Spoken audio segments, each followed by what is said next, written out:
The topic is, of course, on Medicare and Medicaid audits. We're going to deal with some of the federal and state and abuse laws. We're going to talk about some of the activities that are considered fraudulent and abusive and what it means to be excluded from healthcare programs. We're going to have an opportunity to hear all these, your questions today from these two gentlemen. I'd like to introduce them at this time. We have attorney Chris Brown with us today. He's practiced healthcare law on an exclusive basis since graduating from Barry University School of Law in May of 2009. He represents physicians, dentists, nurses, pharmacists, massage therapists, and other healthcare providers on a wide range of professional issues. His practice encompasses both health law and administrative law, and he's involved in the representation of healthcare providers in licensing matters, the defense of health professionals in Medicaid audit cases, and prepares appeals and administrative law cases. He was admitted to practice law in all of Florida state courts, also admitted to the U.S. Court of Appeals for Veterans Claims, and he received his Bachelor of Arts from Coastal Carolina University in South Carolina back in 2005. All right, let's hear a little bit about Lance. Lance Leider, thank you for being with us today. He's an attorney representing healthcare providers on a wide range of professional issues as well. His focus on the health providers in litigation, licensing and disciplinary issues, contracts, appeals, administrative hearings, regulatory matters, and Medicare and Medicaid defense. He's licensed to practice law here in the state of Florida, a member of the Florida Bar and Health and Administrative Law sections, and he's also admitted to the U.S. Court of Appeals for Veteran Claims. Now, if he looks familiar to you, maybe you saw him on TV during the Casey Anthony trial. He was a judicial intern to Judge Belvin Perry at that time, and he's a Florida native right from Lake Mary High School. So let's give it up for our two presenters today, Christopher Brown, Lance Leider. I'm going to hand it over to the two of you gentlemen at this particular time during the course of the presentation. If they have questions, please give me a chance to get over to them with a microphone for those items. Thank you. Absolutely. Thank you for that introduction this morning. Again, my name is Lance Leider. I'm an attorney with the health law firm. This is my associate, Chris Brown. The topic today is Medicare and Medicaid audits. We're going to talk about the different agencies that go ahead and actually perform the audits, who sends you the letter. You'll be able to determine what type of an audit it is. We'll talk about different ways in which you should respond to the audit and what the consequences of an adverse audit result can be for your practice. So our basic objectives this morning is to understand kind of the basic concepts that surround audits, to have an idea regarding the different organizations that will conduct a Medicare audit, and we'll talk a little bit about Medicaid audits, and there's a lot of overlap between the two topics.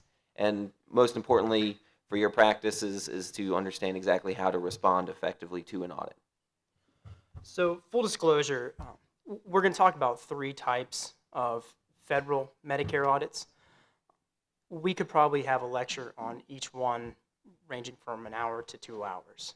There's just a lot of detail involved, and we couldn't cover it all today. So I'm going to try to be brief in how I describe each audit, but please, if you have any questions along the way, do not hesitate to ask. The first type of audit we're going to address is the MAC. It's the Medicare Administrative Contractor. MACs are private companies. They're typically subsidiaries of insurance companies, and they've been contracted by Medicare to process Medicare claims. So in Florida, the MAC that you're most likely going to deal with is First Coast Service Options. If you deal with Medicare at all, I'm sure you have some experience with First Coast. They're the ones that are going to process your claims. They're the ones that grant or deny applications. They maintain Medicare claims data. They're the ones that issue the local coverage determinations that you rely on for your documentation. They conduct initial site visits, and they conduct provider education and training. Now, we're here today to talk about audits, and First Coast Service Options and other MAC have the ability to conduct audits of any claims that are submitted. Typically, how this will begin is the provider will receive a letter from First Coast called a probe audit. It'll identify a certain number of beneficiaries. It'll request specific dates of service. And I've had them range anywhere from requesting 10 claims to 100 claims. It is imperative that when you submit the documentation to First Go Service Options on that initial probe audit, that you are as detailed as possible, because this is what starts the entire audit process. When we represent clients, we usually have them come in with the probe audit letter, with the dates of service that are in question, with the beneficiaries' names, and we go through the entire record.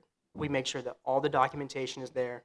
We make sure that everything complies with the local coverage determinations, and we ensure that we're putting as much information out there and organizing it as easy as possible for the auditors to look at, to review, and to analyze. The reason why we do this is once the ball gets rolling and claims are denied and overpayments are issued, it's very hard to stop it. If there is a denial of claims and the provider then receives an overpayment letter, you do have appeal rights. Your first level appeal is called a redetermination. Now, a redetermination is filed with First Go Service Options, so it's unlikely that you're going to have any change in results from the initial documents you submitted because you're having the same auditors look at the documentation. You're just asking for a second opinion. At this point, we still try to provide as much information as possible. If there are documents we haven't provided to them at that point, we go ahead and submit it. And one important thing to note is you only have 160 days to submit that request for redetermination after receiving the overpayment demand. If First Go Service Options comes back and decides that they're going to still deny those claims, that there are deficiencies, whether it's with your record keeping, whether it's with not being medically necessary or complying with the local coverage determinations, there's a second level of appeal called the QIC, and you have to request a reconsideration in order to have the QIC review those claims. QIC stands for Qualified Independent Contractor, and in Florida, it's Q2 Administrators that handles those matters. This is really your point in time when you can try to knock some of those overpayments down. You can submit additional documentation. It's not going back to the same auditors at First Coast. You're having a new set of eyes look at your documentation. If the QIC comes back and determines that there is still an overpayment, there is a third level appeal, and that's an ALJ hearing. That is usually the last level appeal that you have, and it's very difficult to win a case once you get to that point. But you do have the ability to submit additional documentation, and then with an ALJ hearing, you actually get to appear before the judge. You get to show why your documentation is proper, why it meets the local coverage determination, and why it should be accepted as proper and those payments should be paid. So the next group of audits, they call them RAC audits. They're recovery audit contractors, and you're going to hear the term contractor all over the place because, as we all know, the federal government loves to outsource as much of its work as it can to the private sector. So most of the time when you deal with Medicare especially, you're not really going to be dealing with any official government agency or entity. It's a little bit different with Medicaid. We'll talk a little bit about that later. But the RAC auditors are really the ones that get all of the bad press and the negative opinions and things to a large extent. Us on the defense side feel that they deserve a lot of that, but that's neither here nor there at this point. But essentially RACs, they call them bounty hunters. These are the companies that actually go out and they're paid on a contingency basis for the money that they actually determine is owed. So they have a financial incentive in going out and finding deficient claims. So they're all about nitpicking and finding exactly these little tiny nuances that they can exploit, because really that's what they're going to get paid off of. So one thing that Chris hadn't mentioned before is that just because you get an audit for a handful of claims, 10, 20 claims, even if all of those are deficient, that's not the end of the money that they would say that your practice would owe.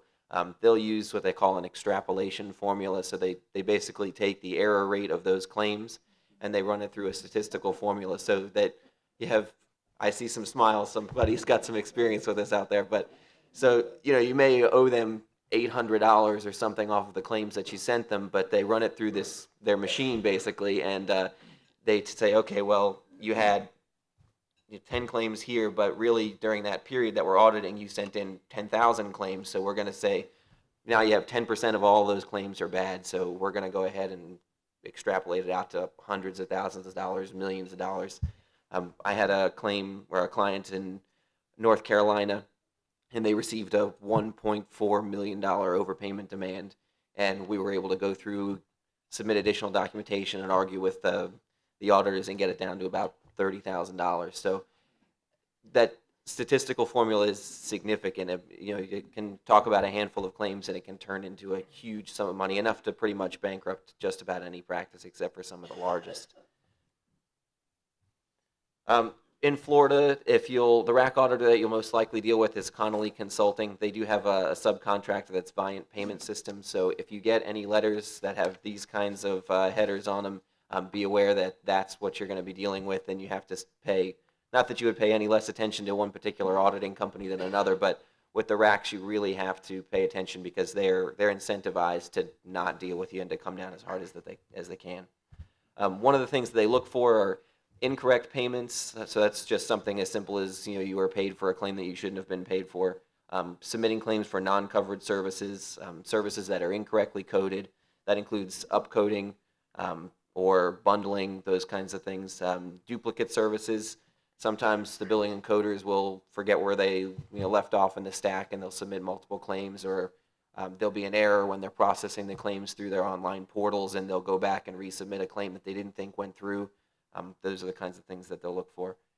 A lot of these don't use actually eyeballs on claims to figure out what's wrong with them. They'll use computer programs that do a lot of data mining. So they'll look through the OIG's annual work plan, and that should be coming out next month in October. So it's a huge document.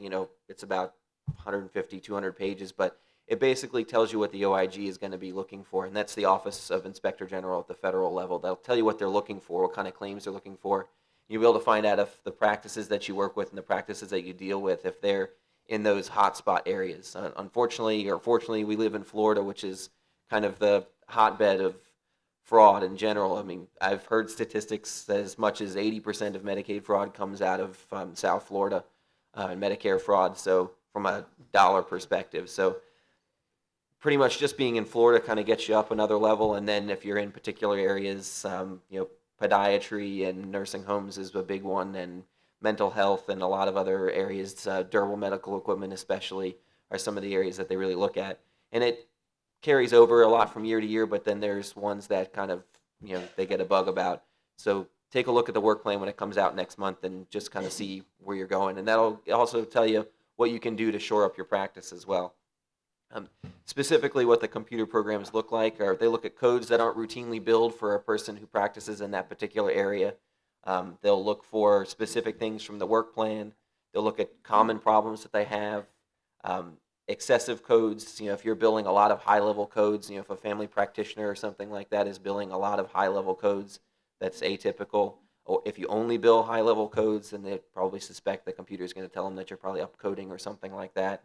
And then they'll look for codes that are billed for the same data service.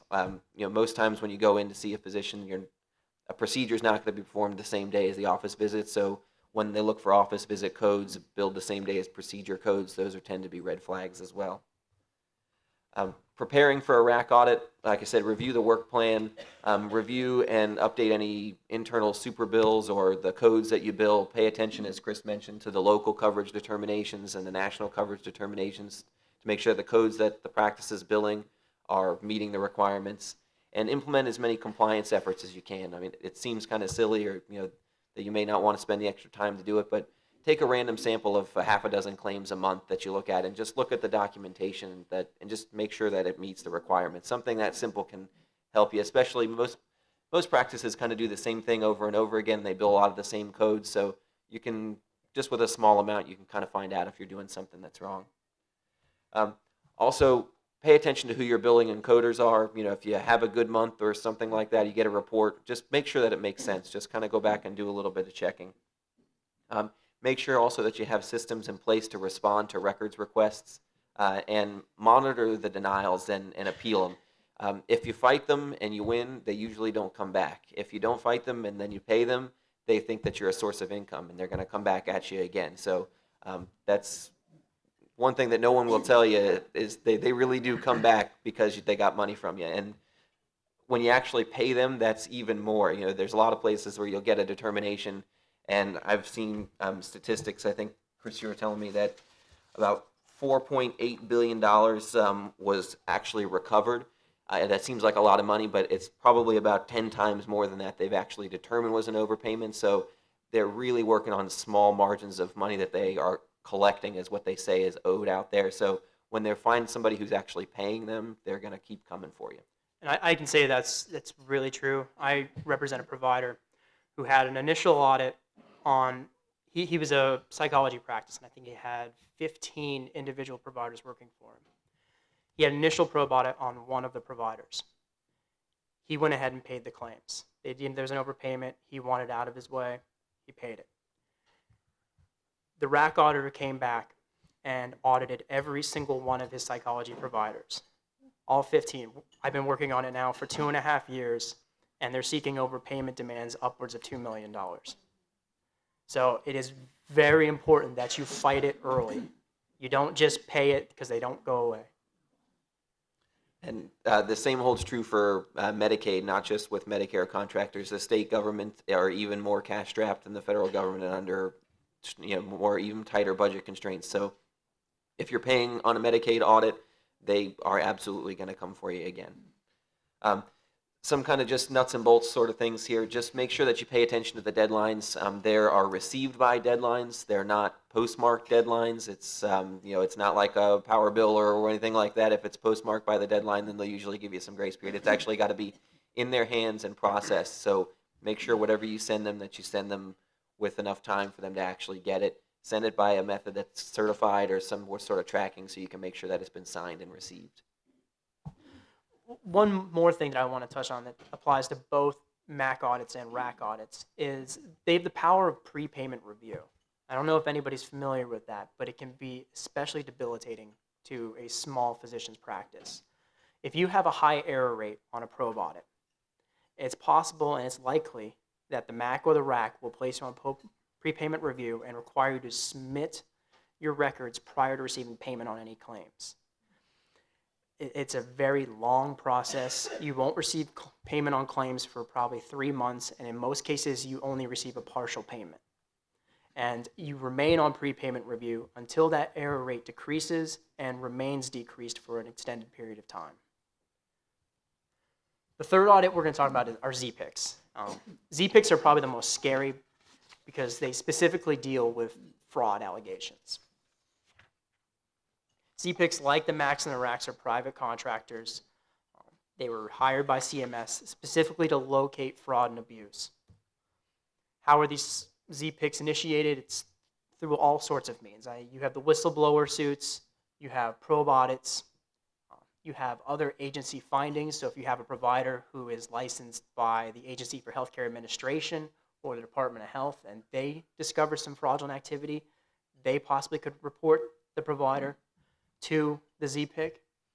You could have beneficiary or patient complaints. There's a hotline for any fraud or abuse and complaints from other government programs. So if you have a Medicaid audit or the Medicaid Fraud Control Unit comes in and determines that fraud is prevalent within the practice, it's likely that a ZPIC is not going to be far behind. The way ZPICs work, and this is a little different from RAC audits and MAC audits. With RACs and MACs, you typically get a letter and you have to submit the documentation within a certain number of days. The way a ZPIC works is they're going to fax you a letter probably at 5 p.m. the day before they're coming. And they're going to show up at your practice the next morning at the opening of business. They're going to come in, they're going to interview your staff, they're going to take pictures, they're going to review the records, they're going to review personnel files. They're not going to leave any stone unturned because they're there to discover fraud. And one of the other things is these are the horror stories that you hear where the guys with guns show up. They come because they're considered fraud and who knows what else. So you'll have several state agencies. We've even seen postal agents show up for possible mail fraud claims as well. And, it's the 5 black SUVs in the parking lot and the guys with the riot gear and all of that stuff. I know it seems crazy for billing, but they absolutely will do that. You know, we've seen state police, FBI, CMS, postal agents, they will all come in because they don't know what else that they're going to find in there. And it can be really scary. And especially if you haven't done anything like that and it's just kind of the beginning, everybody else in the office park is going to want to know what's happening. And so it can be really embarrassing for your practice and your employees too, because they're going to, there's going to be the guys with the vests are going to be, holding them in rooms waiting for their turns to talk to them. And, you may not have people wanting to come back to work afterwards. So. And just on a note, the ZPIC for Florida is Safeguard Services. So if you receive a letter from Safeguard Services, you know that there's something seriously wrong and that you need to immediately contact an attorney because they will be there the next morning. Some of the things, and I think we've touched on this, that the ZPIC will review, they're going to request copies of practice policies and procedures, treatment protocols, staff licenses and certifications, medications which are prescribed and used. They'll inspect any medication and narcotic lockers, and will request drug medication invoices and inventories. If you know a ZPIC is coming, don't immediately go through your records and try to correct any deficiencies by creating fraudulent records. I know it sounds silly, but I've actually had it happen with a client before, and I think they're in jail now. So with a ZPIC, you usually will be contacted for follow-up information and documentation after the audit, and you will be provided with a report, and that report will identify any overpayments. Now, the ZPIC itself does not collect the overpayments. Instead, they're going to refer any overpayment demand that they identify to a MAC auditor. So it's likely you'll receive a letter from First Coast Service Options stating that there's an overpayment, but that's as a result of the ZPIC audit that took place. And like with the MAC audit, you have the same appeal rights. You have the right to request a redetermination. If that's denied, you have the right to a reconsideration through an independent contractor. If that's denied, you then have the right to an ALJ hearing. So you still have all the appeal rights in place. It's just going to be going through the MAC versus going through the ZPIC. And last thing, the bottom line we have here is ZPIC audits are won or lost on clinical documentation that clearly and concisely incorporates required payment criteria. So what we're saying there is make sure you review the local coverage determinations and national coverage determinations, and that your records clearly comply with those regulations. So some tips kind of here to include in all your responses to any kind of an audit or appeal.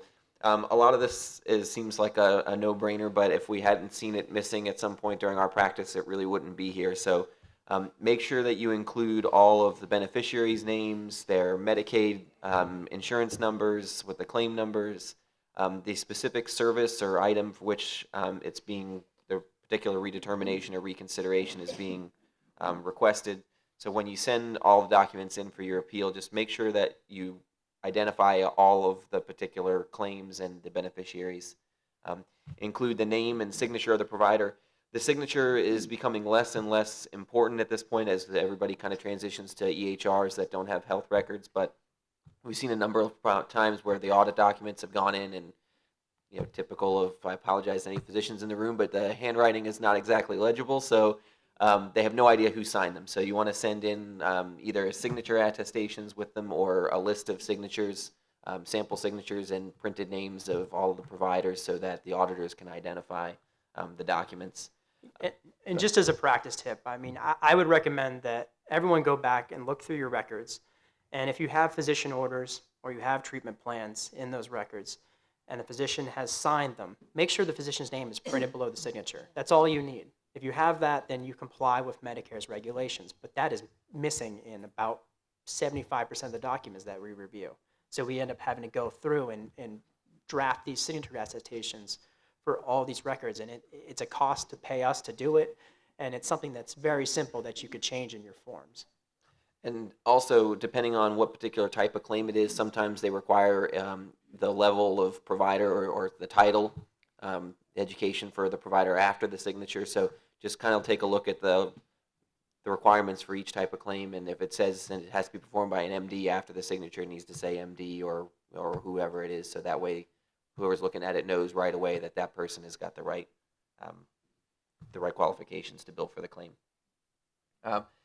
Make sure you send all of the medical records. Don't ever think to yourself, oh, they don't really need this, or because if you don't send them what they need, then you're already behind, because they're going to tell you you may miss your opportunity at that point, and now it's going to cost you more to appeal it to the next level before you can give that document to somebody, because a lot of times once it's closed, they're not going to reopen the audit because you have additional documents. So send them everything.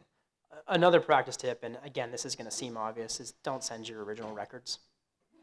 It's happened on a number of occasions, and then we have no idea what's been sent to the auditor. And that provider has a very real issue if that patient comes back and wants a copy of their record and it's no longer there.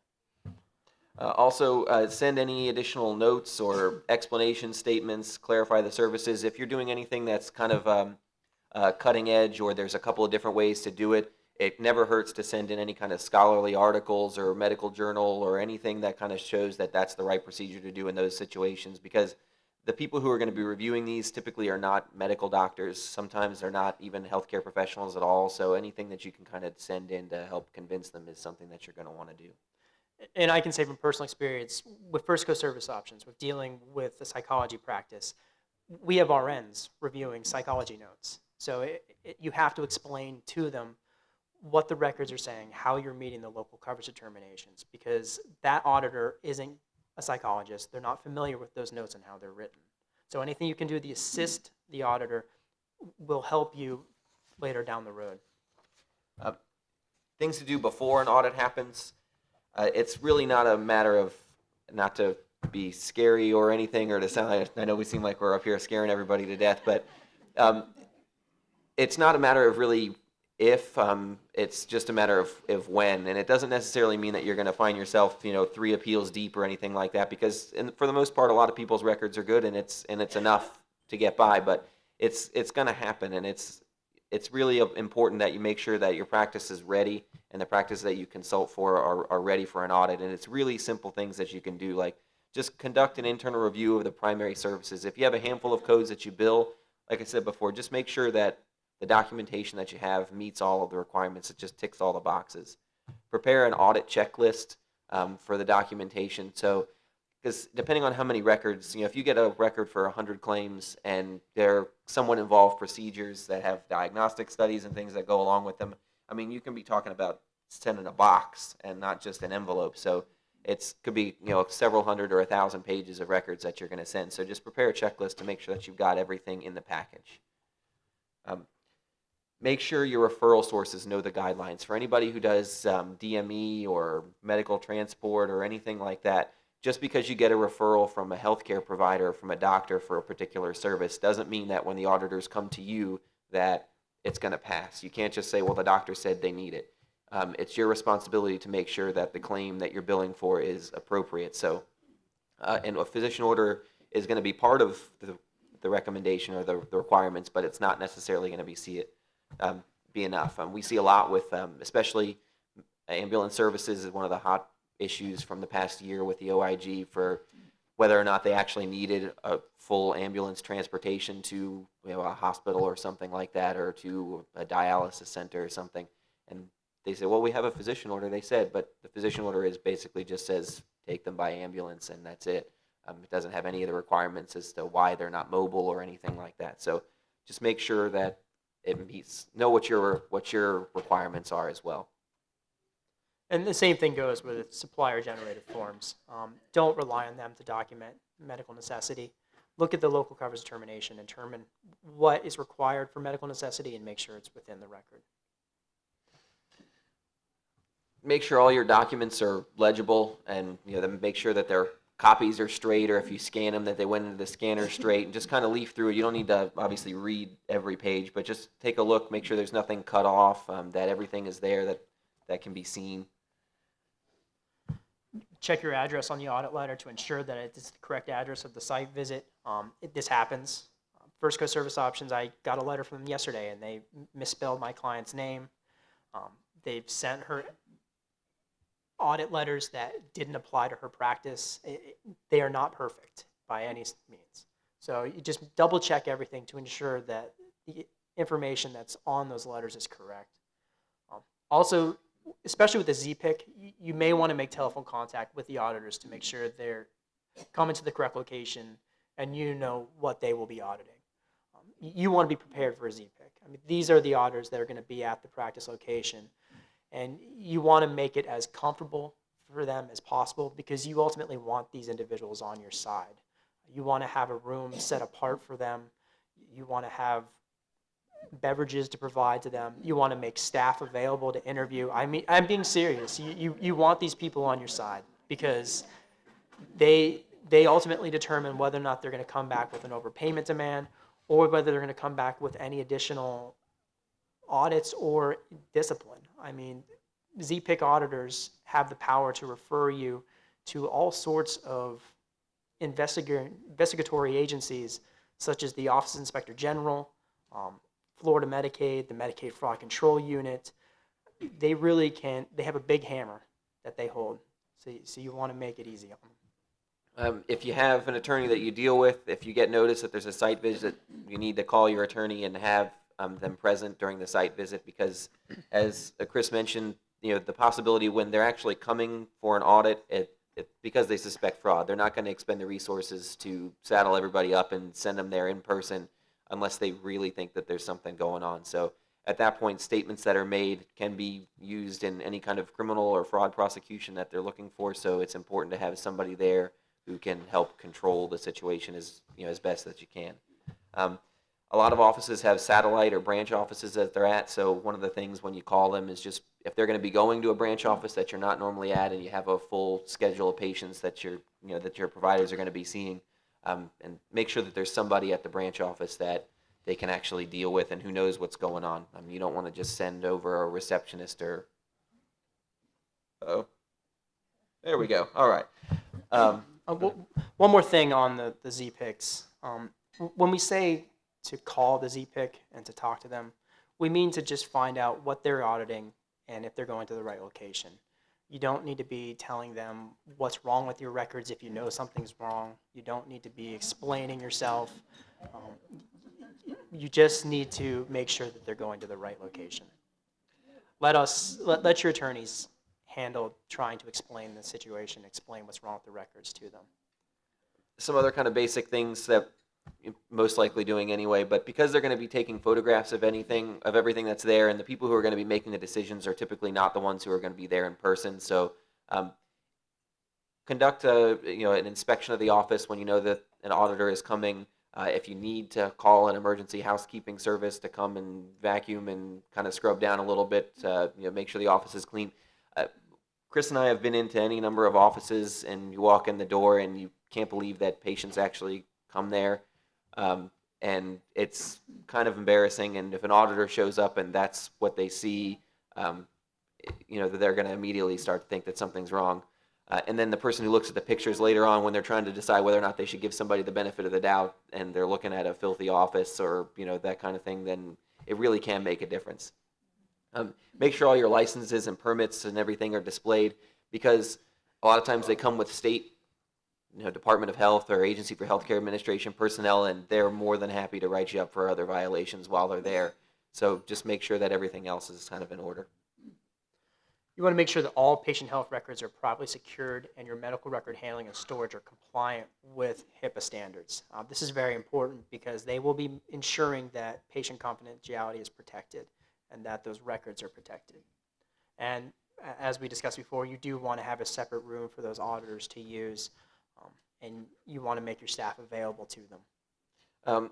We talked about making sure the office is photogenic, but as far as photographs go, make sure that whoever shows up has a badge, photo ID, and you get a business card from them as well. So that way you know exactly who was there, you know what agencies are there, and that can kind of give you an idea of where they think, where you think this particular audit may be going.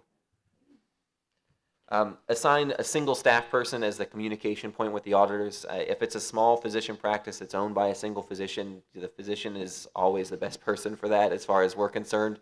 But if you have a trusted office administrator or you are the office administrator, you may want to take over. The last thing that you want are a couple of different people dealing with it, because then you never know who sent what and when they sent it, and then you may end up doubling or your work or not sending something. So, and then as far as documentation, keep a copy of everything you send. Don't just put the medical records back. When you get your stack of records that you're going to send, make a copy of what you sent them and keep that separate, and then put the records away. Be aware of auditors being told to scrutinize any practice prescribing narcotics or pain medications. That doesn't typically happen. We don't see a lot of audits of pain clinics. Those practices are, if they're conducting any fraudulent activity, it's the state that's coming in and taking those down. If the records needed by the auditors are in a different office, don't kill yourself getting them during the site visit. You can explain to the auditor that those records are at a different location. In most cases, they'll be willing to work with you on that, and they will give you probably 10 days to produce those records to them. And finally, don't guess answers to questions. If you don't know, say, I don't know. If you don't have it, tell them you don't have it, but don't guess. Just some other quick things here. Expect to be asked for any kind of drug list, or they'll take a look at any kind of locker if your practice or the practice you work at is dispensing. Try and ask them regarding what kind of issues or any kind of hot issues that they may be looking for, to figure out exactly why they're there, to kind of give you an idea of what exactly they're looking for. And as Chris said before, don't tell them that you think that there may be something wrong or something like that, because really what they're going to be doing is they're going to be looking harder at it, and then that can be used against you because it's a statement that you made, so they'll attribute it to the practice. Okay, you also want to keep good copies and document your transmittal of documents to the auditors. I mean, this is, I think Lance had touched on this before. You want to keep a copy of everything that you send to the auditor that comes into your practice. If additional time is needed to forward records and documents requested by auditors, request it by telephone and confirm it by writing. Don't just rely on someone's word. You always want to follow up in writing so that you have that document. Should later someone tell you that your records have been produced late, you can produce this letter that shows that you had a telephone conference and that extension was given to you. Have the people, your providers, available to speak to the auditors at least sometime during the site visit if it's possible. They'll may have questions, and it'll be something that they may be able to alleviate or explain why something is there, and it may kind of slow them down from a suspicion standpoint. And as I said before, lend it your personal attention. You know, they're just because they show up looking for, or not just if it's a ZPIC audit, but any other kind of audit. Make sure that you pay attention to it. Don't just give it to a low-level or a mid-level employee to put the records together, because, as I said before, the small overpayment amount can turn into something really big, and it can really and truly be enough to shut you down. So make sure that it gets the attention that it deserves. All correspondence from Medicare, CMS, or the independent contractor that's conducting the audit should be taken seriously, and I think this is just common sense. I mean, if you're receiving a letter requesting records for specific beneficiaries for specific dates of service, you're going to want to take that seriously because you understand that they are coming after the claims that have been paid to you. You also want to read the audit letter carefully and provide all the information requested in it. Don't leave out any information. It's better to provide too much than too little. The next handful of slides are really things that Chris and I have touched on already. Send all the communications to the auditor by some way that you can track it to make sure that it's been received, because the last thing that you want is, I can't understand why, but still in 2013 we trust fax machines, which are the single most unreliable piece of office equipment that's out there. But people will say, I faxed it, they won't check for a confirmation, and then you've missed a deadline and then you're stuck. So everything should go in a box or in an envelope with a tracking number on it, so you know that it's been signed for at the other agency. One thing I think is very important is you want to properly label each copy of each medical record you provide and the page number and everything you provide the auditors by hand if necessary. And what we mean by this is when you provide the records, if you're providing the records for 10 beneficiaries, you want to bait stamp every one of those records so that you can go to a specific page, pull it out, and identify it to the auditor. It makes things a lot easier on the auditor. It makes it a lot easier on your attorneys when they come time to defend you. Like I said, keep copies of everything that you send them, so that way you know exactly what's been sent. And Chris and I will just quickly talk about Medicaid here. The same practice tips for responding to a Medicaid audit or a Medicare audit really apply as far as the records request with Florida Medicaid as well. The same things, page number everything, keep copies of everything, follow up everything with a letter, any phone conversations. All of those tips really still apply. With Medicaid, make sure that your record keeping is adequate. You want to look to the specific provider handbooks for the services that you're providing to make sure that your records are adequate and that they meet the specific requirements. Medicaid audits are typically conducted by ACA rather than a private contractor, the Agency for Healthcare Administration. As Medicaid recipients move to managed care plans, private auditors may become more prevalent, but right now, most audits are still conducted by the agency. Another thing to keep in mind, much like a ZPIC, if you get a letter from the Medicaid Fraud Control Unit, there's clearly an allegation of fraud out there, and they're going to be paying extra attention to your records, and there'll be an additional scrutiny on your records because of that allegation. And one thing that we didn't talk about earlier is, I'm not sure everybody knows the difference between a standard overpayment demand and something that's based on fraud. Fraud is, you intended to bill for claims that you knew shouldn't have been paid, and that's entirely different than I sent everything to my billing encoder and they accidentally, upcoded, or I thought I was coding properly, but it turns out that I wasn't, or I was, billing for, I was unbundling and I didn't realize that there was a bundle, something like that. I mean, it's different. So fraud is very serious, and it's much more difficult for them to prove fraud, but by the same token, you don't want to treat a regular audit different because you didn't really do anything on purpose. So, and quickly is everybody. I'm not sure everybody is a Medicare provider or Medicaid provider rather, but as people move to Medicare or Medicaid Advantage plans and things like that, managed care plans, those private companies are basically going to be paid per head or on a capitated basis for the Medicaid recipients. So they'll be doing their own internal auditing. So when you get if you accept Medicaid managed care plans, you may get audits from those private companies who are going to be auditing you, and they'll use basically the same approach that all of the other the state agencies would use, because they're just basically going to be borrowing it. They're insurance companies, and insurance companies are a lot of times connected through subsidiaries and things, so they may already have a relationship with other auditors and other audit companies, and they can just adopt their policies and procedures quickly. With a Medicaid audit, it usually starts with a request for records. Once Medicaid reviews those records, they'll issue a preliminary audit report. That audit report will determine what the deficiencies are and will allow you to produce additional documentation. When ACA issues the final audit report is when you actually have to pay the claim. You do have appeal rights under the final audit report.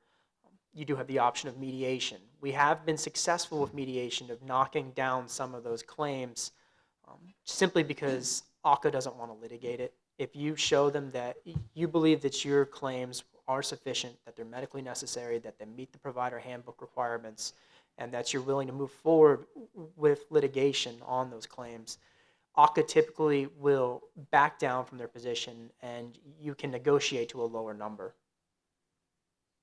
If the mediation doesn't ultimately work to your favor, you're still not happy, because the mediation essentially is, it's horse trading. You're going to sit down with, a lot of times you may be able to get the actual reviewer.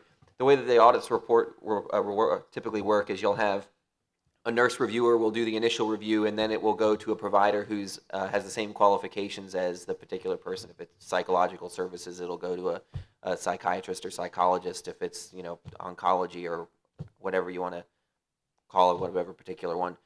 You'll usually get the nurse reviewer in the mediation. You may be able to get the physician reviewer in there, and that's where professional to professional we've had some success where you can actually talk to the other person. You may be able to kind of work it down. Ultimately, if you're not satisfied with what comes out of the mediation, you can proceed on to a formal hearing, and that's before an administrative law judge, and that's essentially just a court proceeding, and you call your expert witnesses and you haggle over the records, and ultimately the ALJ will issue a decision on it. All right.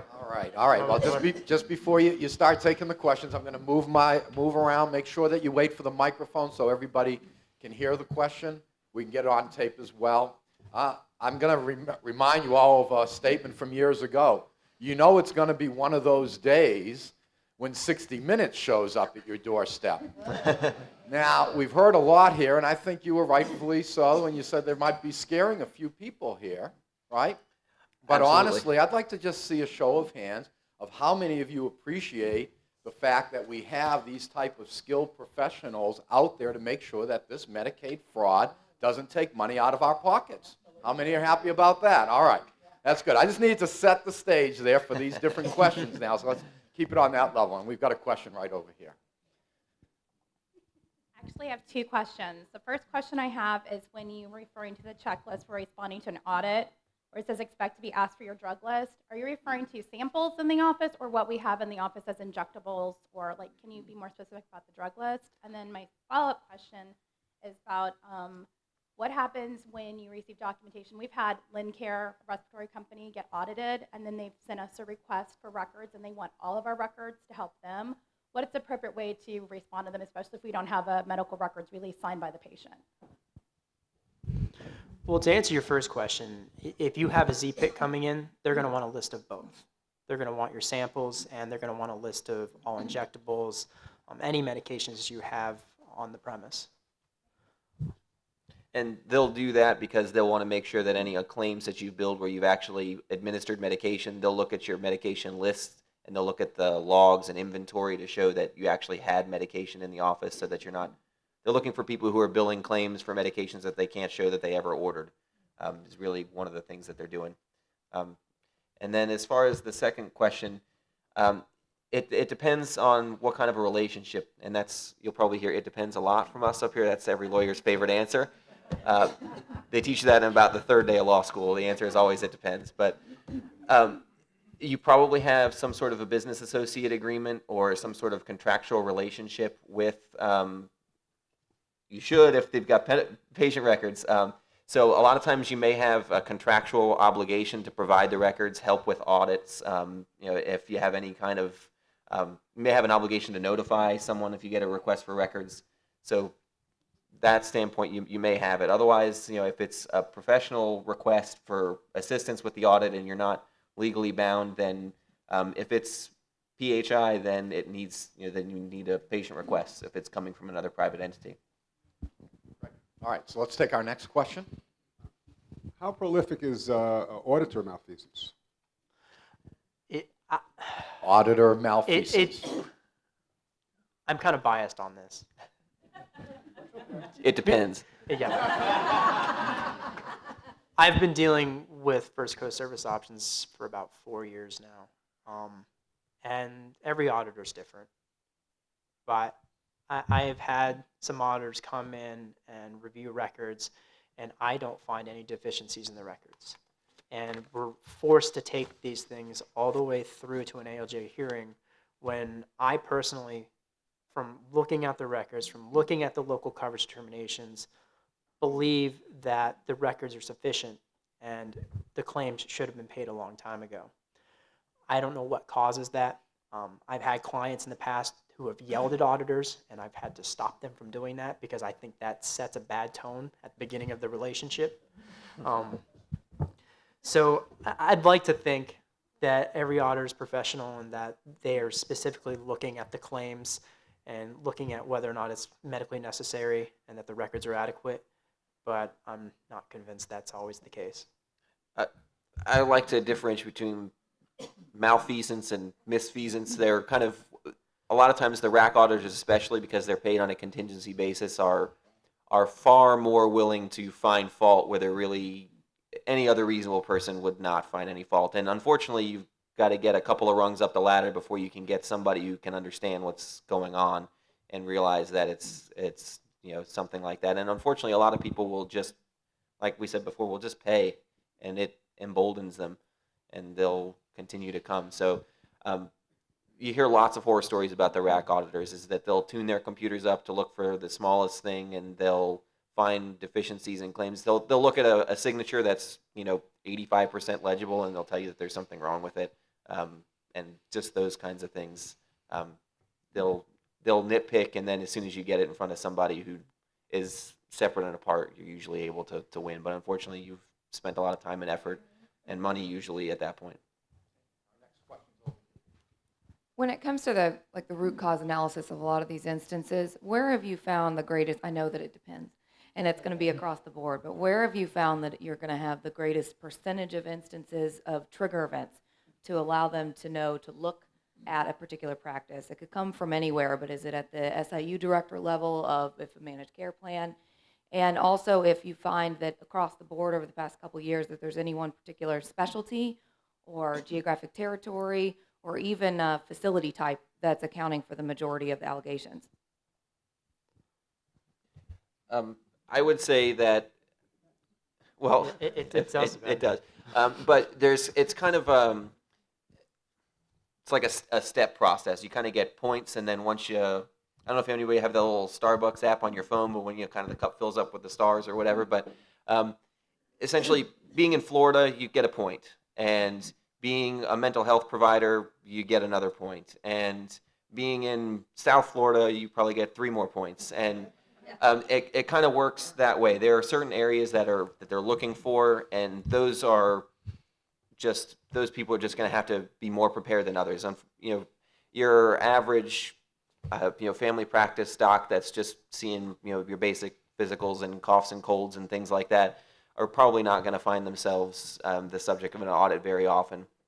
And by the same token, a lot of hyper specialties are usually not going to find themselves the subject of an audit because, frankly, they don't have anybody to look at the records, and it's going to be, very expensive for them to do that.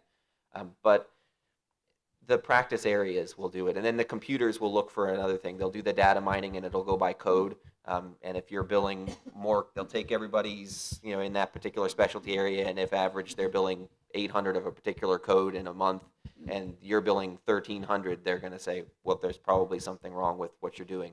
And so they'll come that way. So.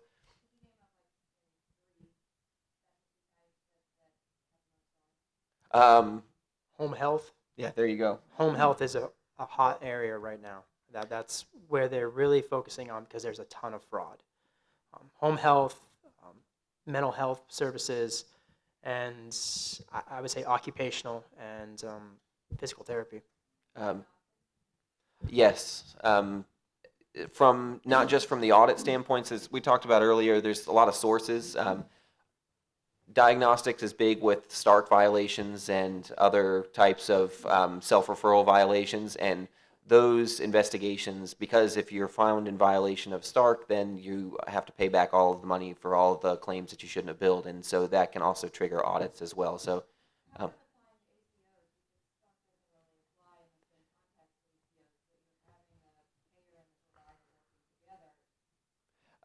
with ACOs, because it's still ultimately based on a fee-for-service model, it doesn't really eliminate a lot of the audit requirements and the audit dangers.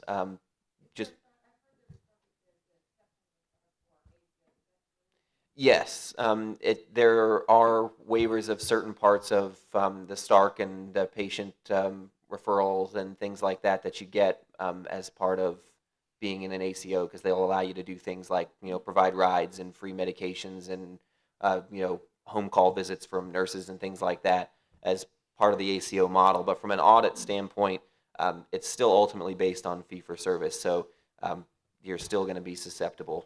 You're not going to get crossed off the list because you're in an ACO. Frankly, the federal government doesn't really know you're in an ACO from a Medicare and Medicaid billing standpoint at the provider level. Obviously the ACO is there with CMS, but at the lower levels, it's not. All right, our next question's over here. Yeah, this question has to do more with we billing insurance company called Universal Healthcare, and we have a whole bunch of claims that are not paid. Are you familiar with what happened down there as far as them coming into that insurance company? I'm not. I mean, are you just having a denial of claims by an insurance company? Like basically, what are the rights for providers?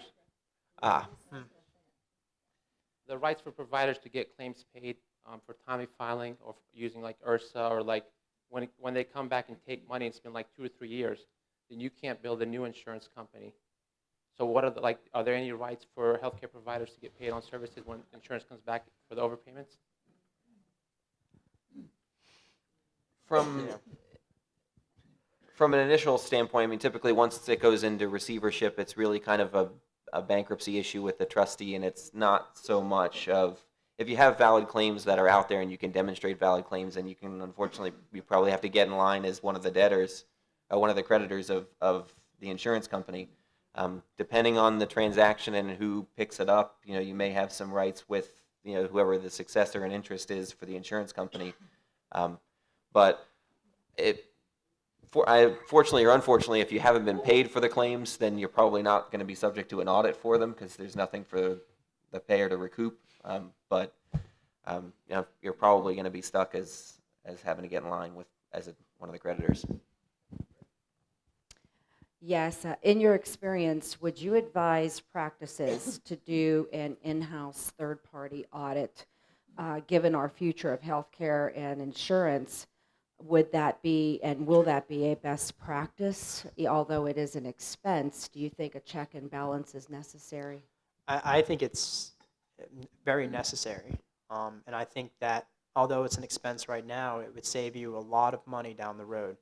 If you have a third party come in, review your records, make sure that everything complies with medical necessity, it complies with the local coverage determinations. If you're billing Medicaid, it complies with the provider handbooks. You're really saving yourself that expense later down the road. And I think I would recommend it to all my clients. That's one of the business areas that as a firm we're exploring getting into is some kind of checkups and things like that where we would go to a provider's office and have them assemble a selection of records, or we would randomly select some records and just do the work and just check it out as if we were auditing it. There's really no reason why it has to be very expensive.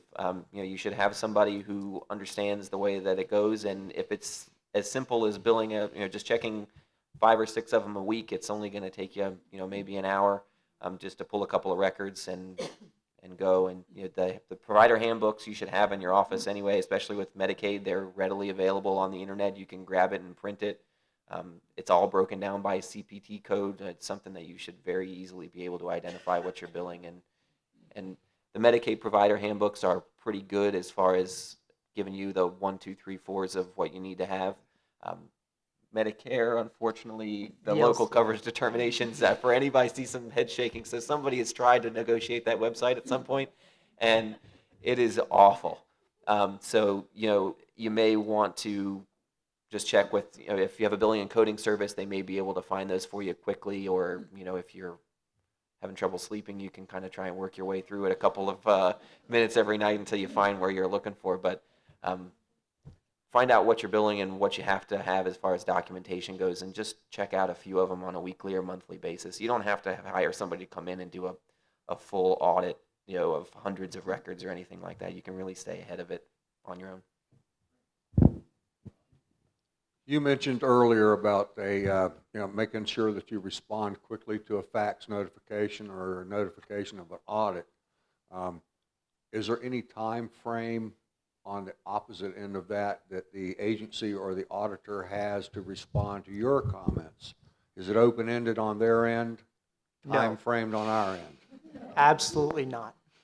They can take as much time as they want. We've provided records and haven't gotten a response back for 6 months. They take their time. If it's a lot of records that were requested, it could be 6 months to a year before you get back a response from First Coast Service Options, Safeguard Services, any of the Medicare auditors. Yeah, it's and the same holds true with Medicaid. You'll get a request for records, you'll send them records, and they have a list of reviewers that they'll send them to, and if those people are busy or on vacation or have a lot of other files that they're looking at, it can be any number of months before they look at something. And then depending on what you do in terms of a response to the initial audit, and send them more records, that can be, usually a good rule of thumb is it'll take at least as long for them to review the records on any kind of subsequent submission as they did for the initial one. So if you sent them the records and it was 3 months before they sent you their preliminary audit report, when you send them your explanations and any other records, it's going to be at least another 3 months before you get anything back. I mean, unless, of course, you don't send them anything. And Well, they're on a different time frame than we are here. They're on government time. We're coming down to the end of our meeting today. We've got a last couple questions here. Rodney, you had a follow-up? Just a quick follow-up on expenses on these audits. Is there any way, if you were found to have no errors, and you've gone to a great deal of expense. Is there any way to recover your attorney fees or expenses from the audit that is not that you have no incorrect audit? It's very rare that you have, they've come back with an overpayment demand. It's very rare that there's zero recovery on their part. Usually it's negotiated, and Lance was saying he represented a practice in North Carolina, and I think they had a $1.4 million overpayment demand, and he's able to knock it down to, I think, what was it, $12,000 or? That was, they were about 30,000, but They're still, they're going to get their money somehow. and unfortunately, as part of your requirements for participating in Medicare and Medicaid, you're subject to an audit. So if they send you a records request, you're obligated to send them to them, and unless you can prove that they've done something really, really untowards and they were intentionally targeting you for no good reason, you're probably not going to be able to recover any of your costs. But all that stopped years ago when we put the pressure on the IRS, right? Everything changed. So if we find that's getting too ornery out there, it's up to us to put forth those changes. All right, we're down to our last question. Rachel. Good one. I've been noticing lately, at least with my office, I have primary care as part of our practice. I've been receiving faxes from diabetic testing supply companies and home health that are sending us signature forms from like 2007, 2008. That's because they're being audited. Yeah, so so we're getting all these things. So what's the best way for us to, comply? Or, and some of them, we had one that was dated for 2007, and they're saying there's no date on it, which was clearly marked, and so we're having to fax back and say, okay, like open your eyes, here's the date. But we're getting all these things late. So what's the best way for us as a practice to address all these delinquent requests? If you're going to sign those records or have your physician sign those records, he needs to sign it with the understanding, and he needs to make a note that he's signing it on this date in 2013, but that he does recall seeing this patient at this date and time.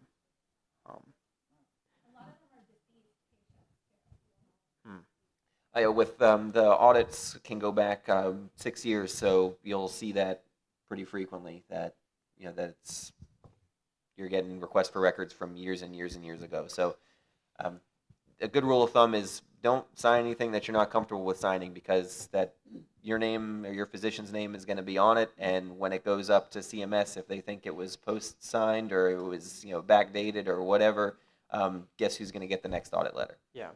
If you're going to post sign it, it has to state that it was signed as of this date, and simply that the physician recalls seeing the patient, or the physician doesn't recall seeing the patient, I wouldn't sign the record. Well, 331-6620. If you're a provider, I think that's the phone number you want. These two guys have really know their stuff. Let's give it up for Lance and Chris.